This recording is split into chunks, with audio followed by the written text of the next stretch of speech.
Hey, thanks, guys. Good morning, everybody. Moving forward with a new version of President Trump's travel ban. We are now learning when the White House will release that new executive order. As we say good morning on a Wednesday, it's busy already. I'm Bill Hemmer. Welcome to America's Newsroom, and a big welcome to you. Good morning, Bill. Where you been? I've been you've been around, right? It is good to be back, though. It's good to be with all of you this morning. I'm Abby Huntsman in for Shannon Bream. So we are told the finishing touches are in the works on the revised executive orders. White House advisor Stephen Miller says the time is of the essence. Take a listen. Because of the exigency of the situation and the need to protect our country and to protect our citizens, the president is going to be issuing a new executive action based off of the judicial ruling, flawed though it may be, to protect our country and to keep our people safe, and that is going to be coming very soon. Chief White House correspondent John Roberts joins me now. And John, the White House says the revised executive order coming maybe as soon as Friday. What are you hearing this morning?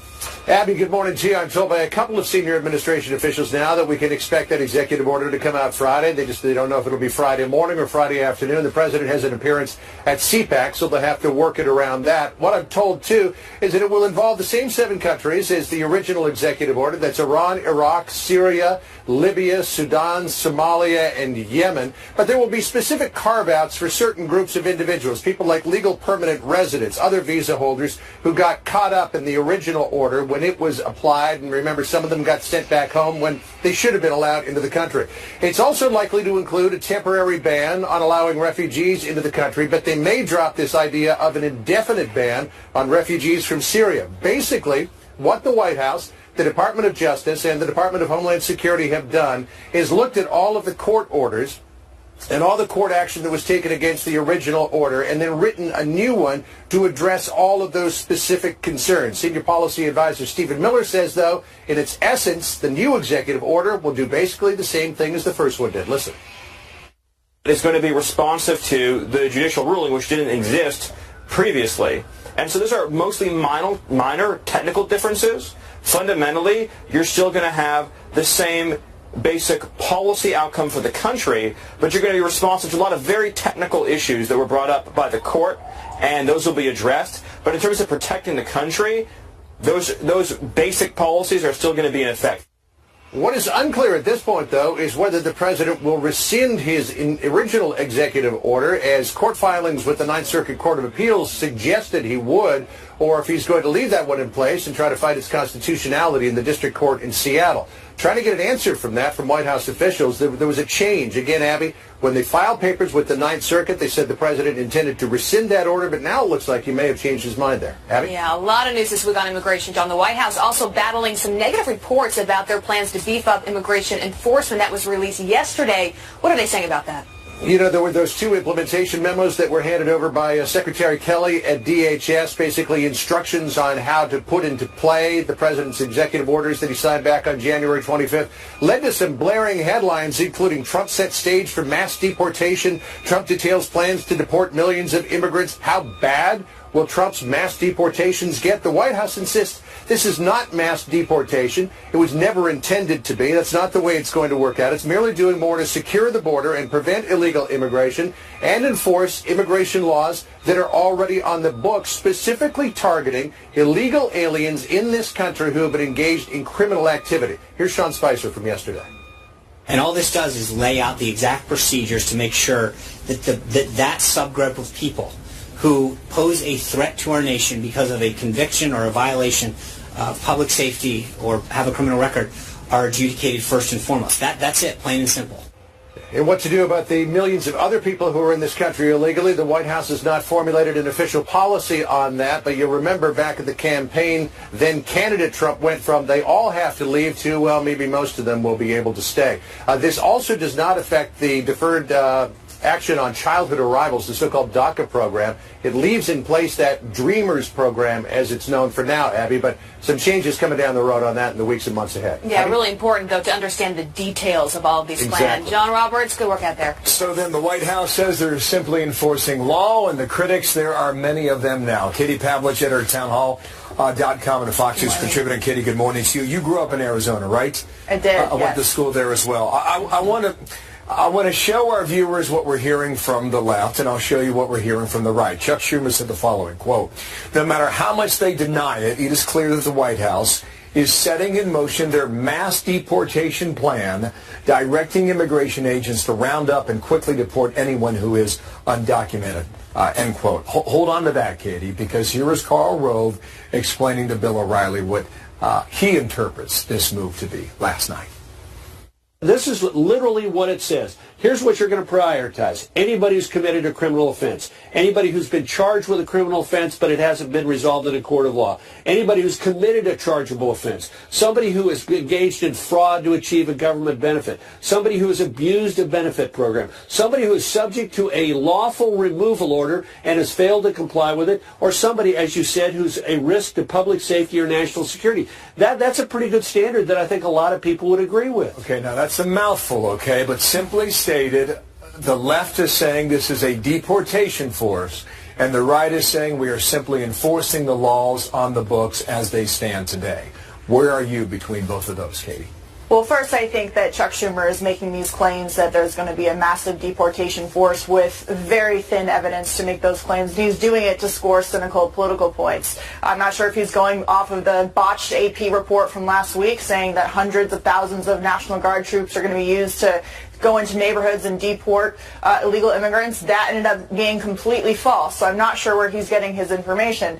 In terms of what the right is talking about, is Karl Rove laid out there, that's not the right talking. That is what the law states. It's what the law has been for decades upon decades. And because of the fact that we have ignored immigration laws for so long, we've created our own problems. And so looking at that list of things, deporting people who have criminal records, making sure that people who falsify documents are held accountable, those who steal the identities of American citizens who are here illegally being held accountable, those who ignore immigration orders to leave the country being held accountable. This is about simply enforcing the law. And when you talk to Border Patrol agents and ICE agents who are on the ground doing this work in big cities, in the interior, and also on the border, securing, the border between Mexico and the United States, they will tell you, we don't need more laws. We simply need to be able to do our job to enforce what's already on the books. So then how did we get off center here? When did that happen and why? Well, as I mentioned, Democrats tend to use the illegal immigration issue as a way to stoke fear into their base and into their supporters. But you can take an example like catch and release, right, under the Obama administration. Well, catch and release is a policy where if you got an illegal within, I think, 100 miles of the border, they were given a slip of paper, right, to show up at a court date? So essentially, in front of a judge? Right. Now, so who's going to do that when you're running for a new life?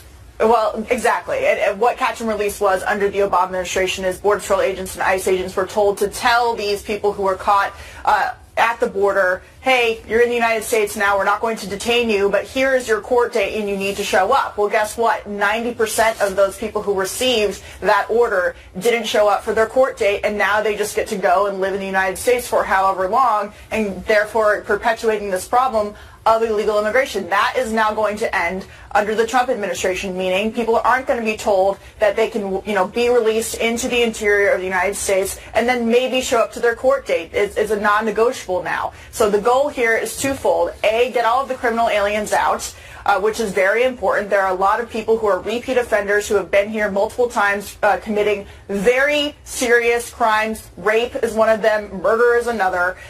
Getting them out first. And then also securing the border and making sure that we're not creating another immigration problem down the road by continuing to allow people to come here illegally. One more big point on this. Candidate Trump always said you're giving priority under the current existing enforcement of the law to illegal immigrants as opposed to American citizens. Now, I know you heard that loud and clear during the campaign. This would appear to be a follow-up on that. Quick last comment. Well, and I think that's why President Trump was so successful in sending this message about immigration. For far too long, illegal aliens have been prioritized over the rights of American citizens. It's very clear with the announcement yesterday from the White House that they're creating this new office inside the Department of Homeland Security to allow victims of illegal immigrant crime to have resources from the federal government, when before that money was being used as a resource for illegal immigrants. So that has now been reallocated to American citizens who are victims of these crimes. So that's that's a first step. And so I think people have really resonated with that message. Katie, thank you. We're interpreting it as we go. Katie Pavlich there in Washington, D.C. Thanks for the analysis today. A gal from Arizona to a gal from Utah now. Here's that. Thank you, Bill. In the middle of all of this immigration talk, Secretary of State Rex Tillerson and Homeland Security Chief John Kelly, they are headed to Mexico City, where they will be meeting with the Mexican President Peña Nieto. Border security and trade among the issues on tap during the official's two-day visit. And of course, this comes after Nieto canceled a trip to the White House last month amid controversy over the border wall. Consider what Secretary Kelly just said about the wall and where it could be built and where it would not be built, etc., and how they'll listen to people on the ground. We're going to play that for you a bit later this morning. It's interesting to see what comes out of that trip, Bill. No question, yeah. So with now the new immigration executive order coming, new questions on what was wrong with the first one. Our next guest advised the president on that very issue, and he says he is in strong legal standing. He will make his case. We'll hear him out. Plus, there is this today. Watch.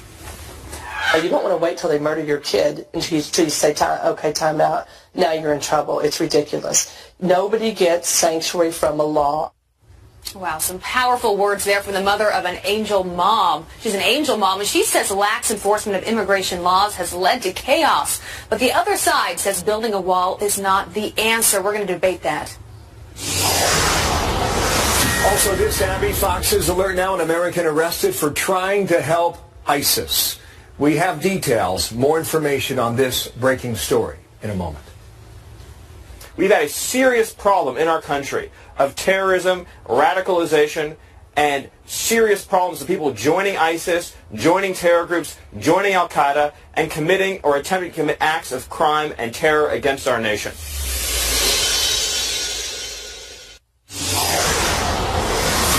We're back with the Fox News alert. An Army veteran arrested in Missouri after police say he plotted a terrorist attack in Kansas City. A criminal complaint says 25-year-old Robert Hester was actually speaking with undercover FBI agents who had invented a fake plan. Hester is the second person after Noor Salman, the wife of Pulse nightclub gunman Omar Mateen, to be charged by the Justice Department with a terrorism-related offense this year.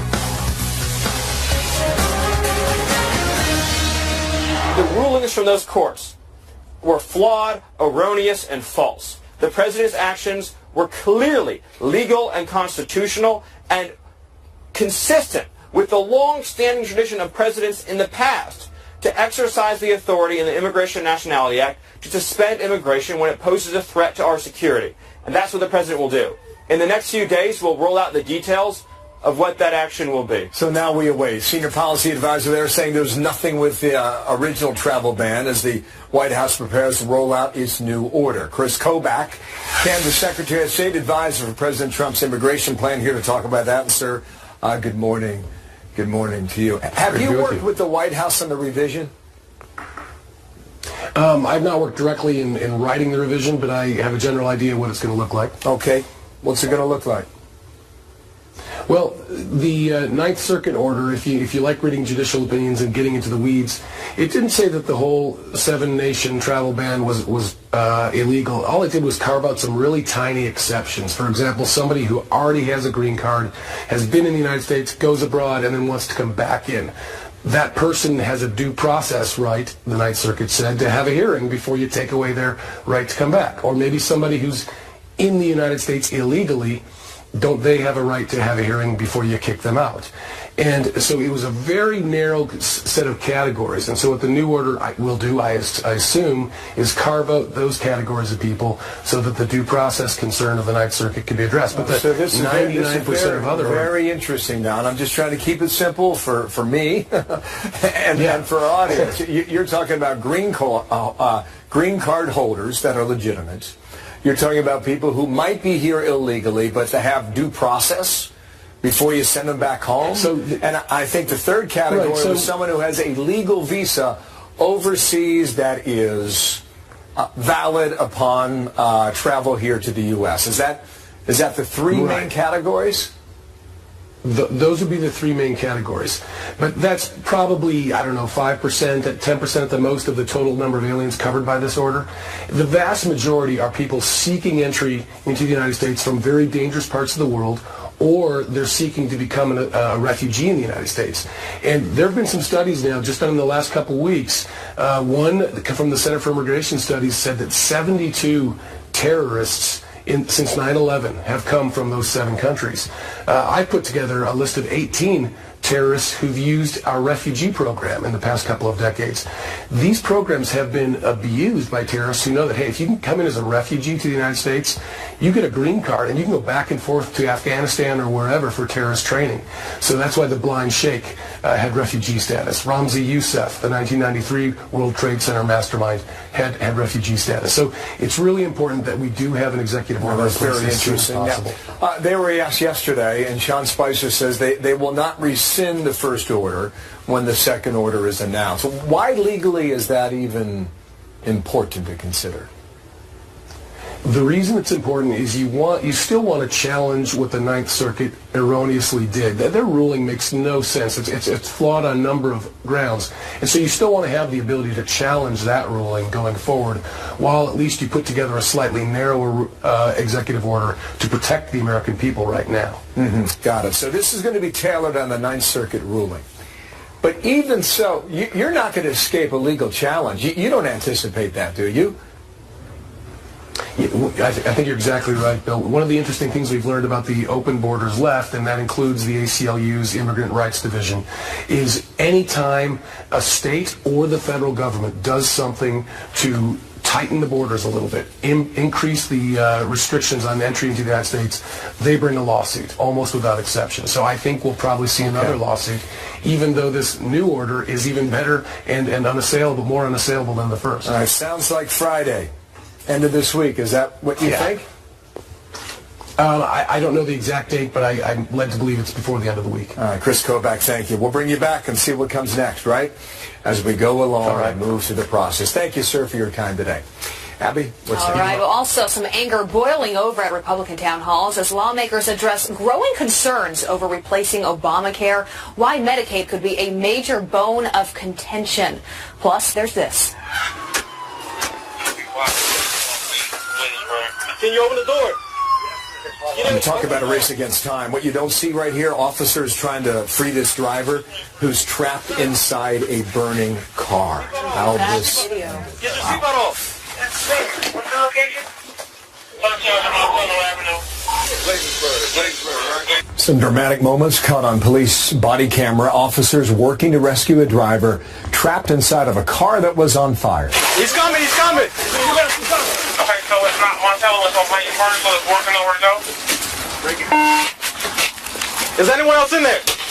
That could be a life or death moment. The officers shattering that driver's side window, unlocking the door. 2 others pulling that man to safety. Happened Monday night in Washington, D.C. We're told the victim taken to the hospital, treated and released. So he's going to be okay. Well done to the police officers there.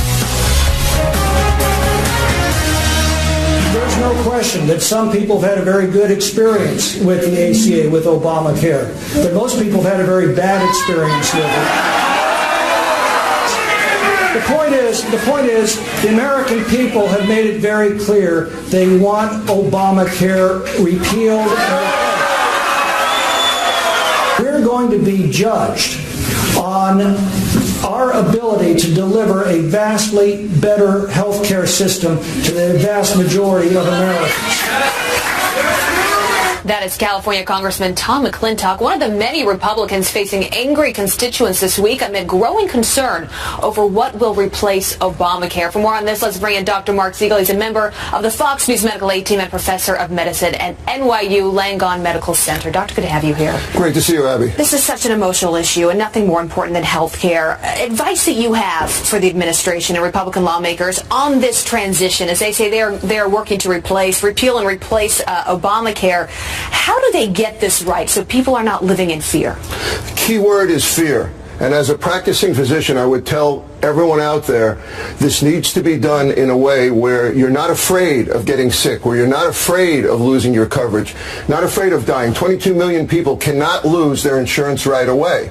But this is happening because Obamacare is not working in my office or in any doctor's office in the country. It's too clunky. It covers too much. It's too ambitious.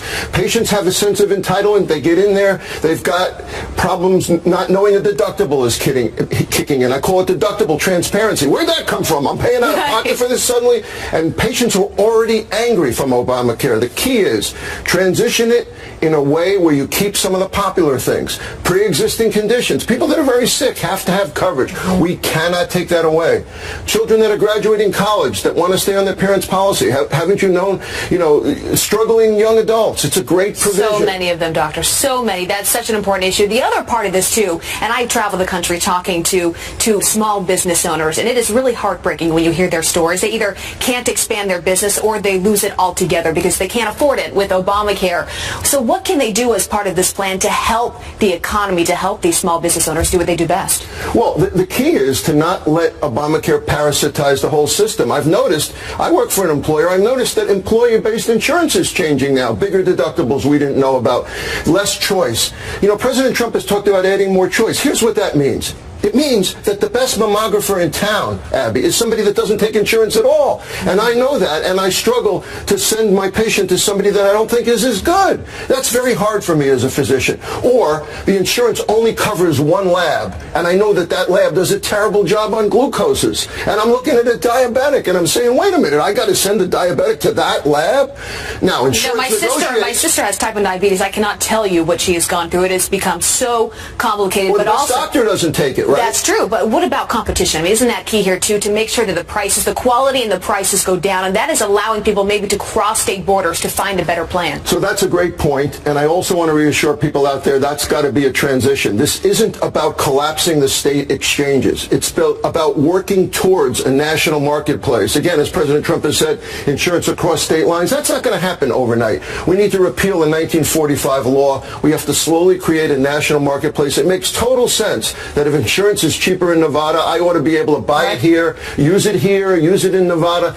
All of that competition is going to bring down price. One of the biggest criticisms of Obamacare is that 1 out of 3 counties, Abby, have only one provider. One provider staying in. Now, Humana is going out.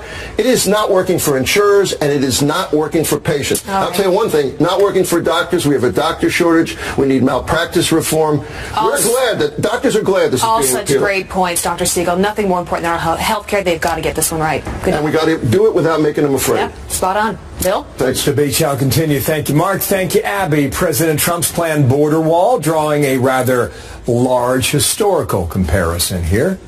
I'm a native Berliner. I grew up with the wall. I know what the wall does to families. I was in Berlin when the wall was up, and the wall was meant to keep people in.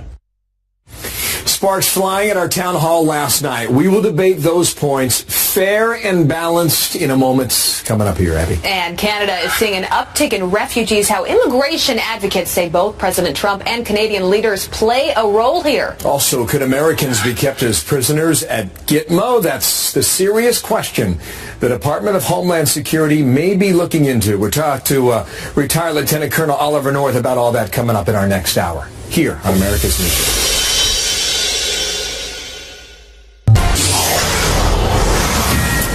Donald Trump expected to sign revised executive orders on immigration and travel on Friday. We're told the new orders will target the same 7 countries from the first travel ban. The Trump administration also releasing some details yesterday on the planned border wall with Mexico, something that sparked a fierce debate over comparisons with the Berlin Wall during last night's Fox News town hall. Take a listen. I'm horrified. This is not the country I immigrated to. I am a native Berliner. I grew up with the wall. I know what the wall does to families. I witnessed people getting shot crossing over the wall. And I see us as a nation going towards that again. It's horrifying. I was in Berlin when the wall was up, and the wall was meant to keep people in because the communist system was so horrible. This wall is being designed to protect our borders. We're a sovereign nation. We should have sovereign borders. We're a nation of law. I think the greatness of a nation is measured not by the size of its guns, but how we treat the most vulnerable members of society. And in this case, is illegals or the undocumented. What a town hall that was. We're going to debate this. Joe Trippi is a former Howard Dean campaign manager and a Fox News contributor. Brad Blakeman is a former deputy assistant to President George W. Bush. Good afternoon. Good morning, rather, gentlemen. Thanks for being. I've been up since like 3 a.m., so I guess I can say good afternoon. Well, what an exchange that was, talking about the wall. Brad, I'll start with you. The big takeaway for me was just how emotional this issue is from both sides of this argument. No, there's no doubt about it, but it's not that we want a wall, it's that we need a wall. We have a neighbor who is not as concerned about their citizens fleeing to our country that become a burden to us, of drugs that flow across the border. You know, I have a wall between my neighbor and myself. How does that go? When I want to see my neighbor, I don't hop the wall. I go around to the door because I respect their privacy. I respect their property rights, and that's no different. We are neighbors, and we should be good neighbors, and that requires a secure border. And we have a problem down in our southern border, and it's negligent, grossly negligent, for us not to secure our border as it should be. For too long, we've allowed an unsecured border, and we've suffered by it. And it's a shame, but it's necessary, and I wish it weren't necessary, but it is, and our president must act. You know, Joe, I was in Jacksonville, Florida yesterday where this town hall was, and I was talking to voters, and immigration for so many of them was their top issue this election. And they said, look, we voted for Donald Trump because of this wall, because he was going to come down on immigration reform. And they said what he's doing is following through on that promise, whether you agree with him or not. Oh, no, that's absolutely what he's doing. The problem is that opposition to the wall it has increased dramatically since the election. A recent Quinnipiac poll in February had 59% of Americans opposing the building of the wall. And it gets bigger if they think that we have to pay for it, not Mexico, as he promised. So I think, look, you said it right at the beginning of the segment here. There is real tension on both sides of this. You saw it in those town halls. And the problem is the 38% that want to build the wall are a huge part of the base that elected the president. He made them that promise. He surely looks like he intends to keep it. And it's going to be expensive, and it's going to create problems. Whether, even if you like it, it's going to change things quite a bit.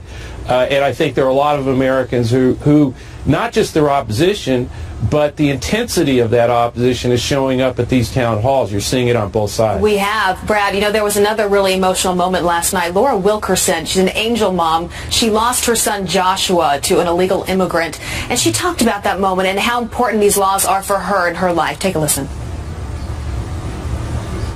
You should never have gotten a bond. At the very least, they're a flight risk. And it's you don't want to wait till they murder your kid until you say, okay, time out. Now you're in trouble. It's ridiculous. Nobody gets sanctuary from a law. There's nothing I could do and be given sanctuary from it, and there's no reason for anybody else to have that as well. Brad, she's saying, look, we should not have sanctuary cities. If you are an illegal immigrant in this country and you break the law, then you are out. What do you make of that? Because we're seeing sort of two different stories here. The federal level saying we're not in favor of sanctuary cities, and the local mayor saying, well, we want them. What happens if they don't get the funding from the top? They're going to suffer, and people suffer when they break the law. In America, we don't pick and choose the laws we like. I like to go fast, but they say I can't go fast. I have to go 55. I'd like to go 100, but I can't, and I won't because I'm breaking the law, and I don't want to put myself in jeopardy of losing my license or my liberty. And we have to get back to basics. We have to get back to a rule of law, and we're not being selfish. We're not being unkind to people who break the law. On the contrary, we're setting an example, and our country must be safe. And we have to know who's here and why they're here, how long they're going to stay, and when they're going to leave. And if they want to apply for citizenship, they got to do it the right way. And we have nothing to apologize for. And it kind of is perplexing to me that we have elected officials who are sworn to uphold the law, yet they pick and choose the laws they seek to obey. And I think President Trump is going to end that. He's going to make it so that cities and states are accountable to the law as it is, not as if they wish it to be. All right, we're going to have to leave the debate right there. It will continue on. Gentlemen, thank you for being here with us. Appreciate it. Good to be with you. I like to go fast, too. Every now and again. Don't tell the officer. As the battle over immigration policy continues, our neighbor to the north is seeing a new trend. Canada says it's seeing an uptick in those crossing from the U.S. into its country, especially Quebec, but data showing that most are not Americans. Well, Molly Line is there to figure it out. You're near the U.S.-Canadian border in Quebec with more. And Molly, what are they saying up there? Well, thousands are actually leaving the United States for Canada, and they're not necessarily crossing legally. They're going in between these border checkpoints. They're braving snow and frigid cold in a bid for asylum. We had a chance to witness two young men from Yemen simply strolling across the border yesterday. These people are attempting to avoid border checkpoints and the risk of being sent back to the United States due to a pact dubbed the Safe Third Country Agreement, under which the vast majority of migrants are required to apply for refugee protection in their first country of arrival. They come from all over the world, a broad spectrum, including families with children. Some are arriving at least fairly well dressed, but others are not, and at times have suffered from cold and exposure. Canadian border officials say the number of people seeking asylum has soared in the last year and spiked recently. Since November, more than 1,400 people have entered the Quebec region alone to make a claim. That's more than the total in 2015. Canadian officials say the border crossers cite a wide variety of reasons, from fleeing terror in their home countries to the social benefits of Canada. But immigration advocates say the contrasting rhetoric of Canadian leaders versus U.S. President Donald Trump is playing a role. As Trump acts to crack down on immigration with hardened policies, Canada's Prime Minister Justin Trudeau has vowed welcome to those fleeing persecution and war. In fact, the information has been given to us by our clientele recently is about the new immigration policy. People without status in the U.S. fear being arrested and deported to their country of origin.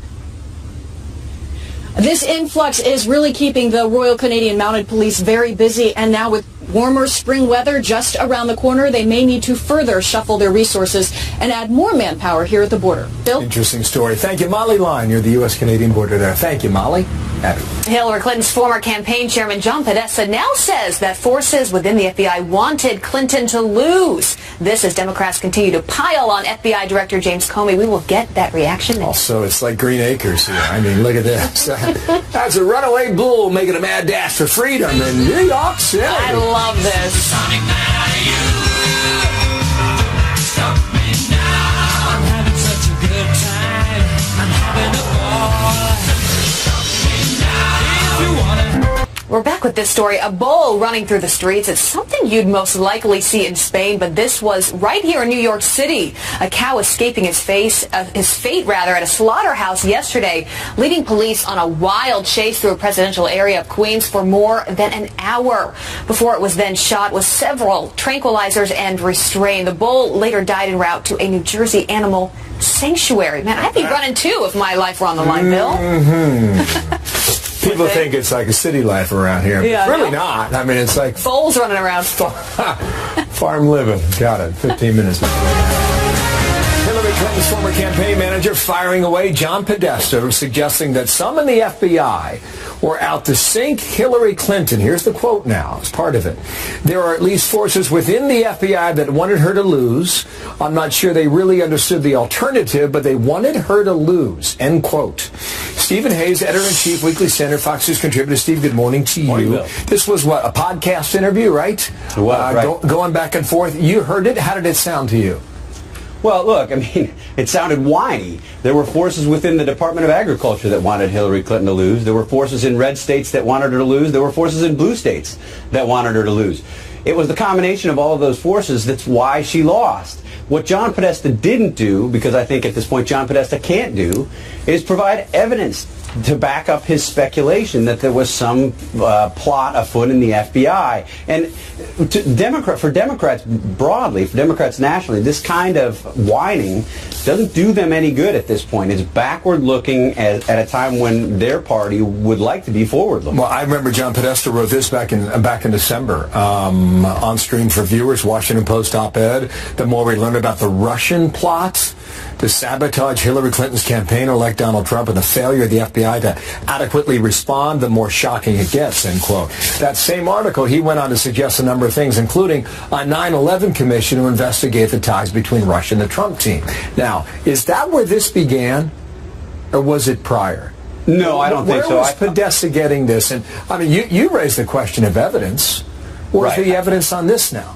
Yeah, I think that's a fair question. Look, I agree that there should be a deeper investigation into Trump's ties with Russia, into the leaks that have exposed some of this stuff, the leaks that have led to more speculation, I would say irresponsible speculation about Trump's ties to Russia.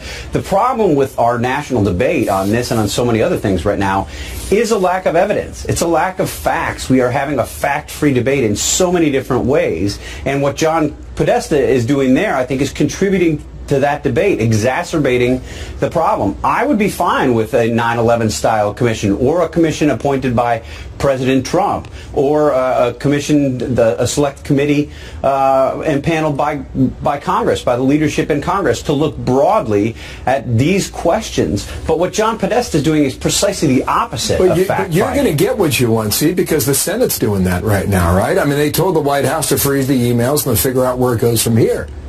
Right. I think it's good. I think the more we know, the better we know. And the more we know it from independent actors, the more believable it will be to a very skeptical public. I mean, the public is skeptical now, not only of politicians, as I think they ought to be, but of journalistic institutions. That's a healthy instinct that I think is now going too far. You want to be skeptical of what you're getting from the news media, broadly understood. Now we're at the point where nobody believes anybody on anything anymore, and that's unhealthy for our republic. And I think the more information we can provide that is solid, fact-based about all of these questions, the better off the public will be in being able to making determinations about what they think. That's a really good point. You know, when you look at this category of fake news, you know, how do you define it? Right. I mean, at one point you would say fake news that maybe you got the date wrong, or the month wrong, or you spelled a name wrong. But now the category is so broad, Steve, it's hard to define. Well, it's becoming anything I disagree with.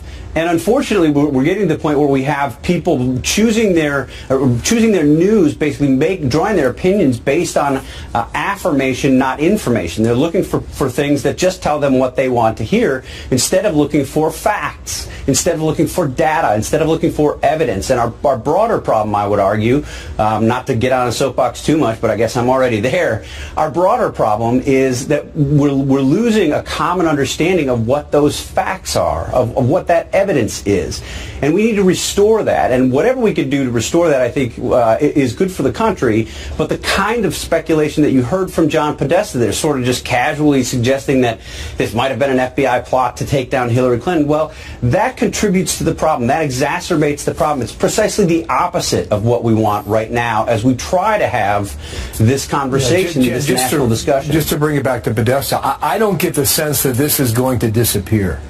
And in all likelihood, it will be present for all 4 years of this administration's term. Last thought, quickly. I think you're right. It's to the Democrats. They think it's to their advantage to continue to do this. This is another reason that it would be good to have answers from an independent source or a trusted source on all these questions. Just to be clear, there are at least forces within the FBI. Those were his words, Podesta there. Stephen, good to have you on today. Thanks, Bill. Stephen Hayes there in Washington. Thank you. Abby. All right, Bill. So a French presidential candidate causing a stir in Lebanon after refusing to wear a headscarf, calling it a symbol of a woman's submission.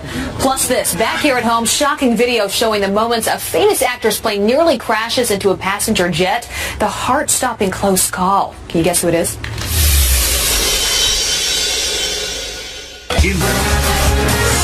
And we're back with some dramatic video that's now emerging showing actor Harrison Ford's small plane involved in a near miss with a passenger jet at a California airport.